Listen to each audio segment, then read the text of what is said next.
धरती से आपको कह के जा रहा हूँ, लोगों को जवाब देके जा रहा हूँ कि भैया जो पिछले 10 साल में पीडीपी और बीजेपी नहीं कर सकी, वो 1.5-2 साल के अंदर 13 सड़कें जो नवाड़ की और 10 सड़कें पीएमजीएसवाई की, ये कोई 23 सड़कें कम नहीं होती किसी भी इलाके की डेवलपमेंट के लिए। यहाँ कोई पार्टी का प्रोग्राम थोड़ा था, और यहाँ पे उनको आना, अगर एमएलए साहब खुद नहीं आ सकते थे, अगर वो उनको अगर कहीं बिजी थे, ने रोटी खाई, उसने मक्की खाई, उसने लस्सी पी, उसने दूध पिया, वो इन्हीं बातों में पड़ा हुआ है। इस प्रोग्राम से यही कहना चाहूंगा, जो आपने सवाल पूछा कि इस आउटरीच प्रोग्राम का कितना फायदा होगा, ये तो आप इसका असेसमेंट आप कर सकते हैं, मैं नहीं कर सकता। लेकिन लोगों की हाजिरी के मुताबिक लगता है कि लोगों को जरूरत थी, लोग चाहते थे कि सरकार हमारे दरवाजे पे आए। और हम जब इलेक्शन में थे, नेशनल कॉन्फ्रेंस की सरकार भी पार्टी थी, और हमने वादा किया था कि अगर हमारी सरकार बनेगी तो हम लोगों के दरवाजों तक पहुंचेंगे, चाहे वोट किसी को भी डाला होगा। वोट की मकसद नहीं है, पार्टी पॉलिटिक्स की बात नहीं है, यहाँ सरकार की है। यहाँ जब डिप्टी चीफ मिनिस्टर आया है अपने लीडर की डायरेक्शन पे, ऑफिसर्स आए हैं, और आपने देखा कि हमने सारे लोगों ने अपने अपने सवाल रखे, और लोगों ने जो सवाल रखे उसको ऑफिसरों ने नोट किया। कईयों को मैंने मौके पे पूछा ऑफिसरों को कि ये डिले क्यों है।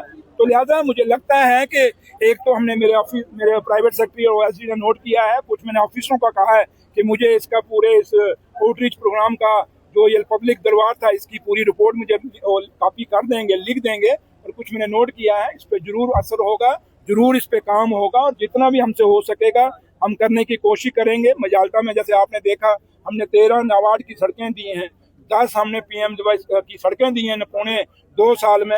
और जो लोग कहते हैं उमर अब्दुल्ला सरकार क्या कह रही है, इस मजालता की धरती से आपको कह के जा रहा हूँ, लोगों को जवाब दे के जा रहा हूँ कि भैया जो पिछले 10 साल में पीडीपी और बीजेपी नहीं कर सकी, वो 1.5-2 साल के अंदर 13 सड़कें जो नवाड़ की और 10 सड़कें पीएमजीएसवाई की, ये कोई 23 सड़कें कम नहीं होती किसी भी इलाके की डेवलपमेंट के लिए। इसलिए उनको खाली मैंने एक ही अपने डिपार्टमेंट की बात की है, बाकी जब बातें करेंगे तो उस पर बड़ी डिटेल पे, क्योंकि लंबी ये आपकी बात हो जाएगी, तो लिहाजा ये आपको एक मैंने एग्जांपल दी है कि उमर अब्दुल्ला सरकार कितना काम कर रही है। कश्मीर की उमर अब्दुल्ला सरकार की हम तो अपनी कोशिश कर रहे हैं, लेकिन जो जम्मू कश्मीर में जैसे मजालता का एमएलए है, उसको अपनी जिम्मेदारी समझनी पड़ेगी। वो अपनी जिम्मेदारी नहीं समझ रहा। अगर वो लोगों का हमदर्द था तो उसको मेरे ख्याल इस पब्लिक आउटरीच प्रोग्राम में आना चाहिए था।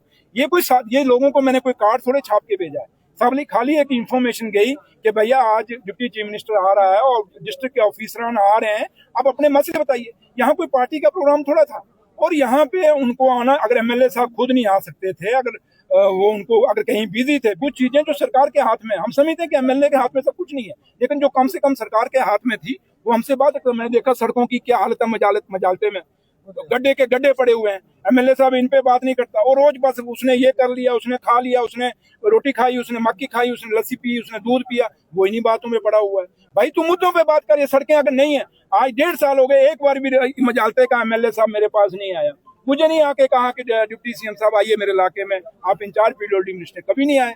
क्यों? वो सिर्फ अपने उनको टेंशन है कि निशारा में कितने काम हो रहे हैं। अच्छा, वो सवाल लगाए तो लगा, जब असेंबली में भी सवाल लगाता है तो वो मजालता का नहीं लगाता, निशारा में कितने काम हो गए। भाई तू निशारा में एमएलए, चल निशारा में एमएलए, मैं मजालता के लोगों को कहता हूँ आप मेरा साथ दो, मैं यहाँ से आ जाता हूँ, उसको निशारा भेज देता है। कि ये जो आउटरीच प्रोग्राम है, ये जो हमारा आज पब्लिक दरबार है, इसका फायदा हर आदमी को लेना चाहिए, क्योंकि सरकार है, मैं अपनी जिम्मेदारी समझ रहा हूँ। और आपने देखा मैंने वहाँ कोई पॉलिटिकल बात नहीं होने दी, मैंने और कोई करने की बात भी कर रहा, मैं रोक रहा था उनको। क्यों रोक रहा था? क्योंकि ये पब्लिक आउटरीच है सबके लिए। जैसे कुछ लोग आए जिन्होंने दूसरे किसी बंदे को, इंडिपेंडेंट को वोट डाले, वो इस आउटरीच प्रोग्राम में आए। जैसे राजू सरपंच, सबका सरपंच है, वो आए अपने बंदों को लेके, उन्होंने अपने मसले रखे।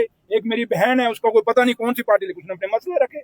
ये आउटरीच प्रोग्राम का यही फायदा होता है और यही मकसद होता है।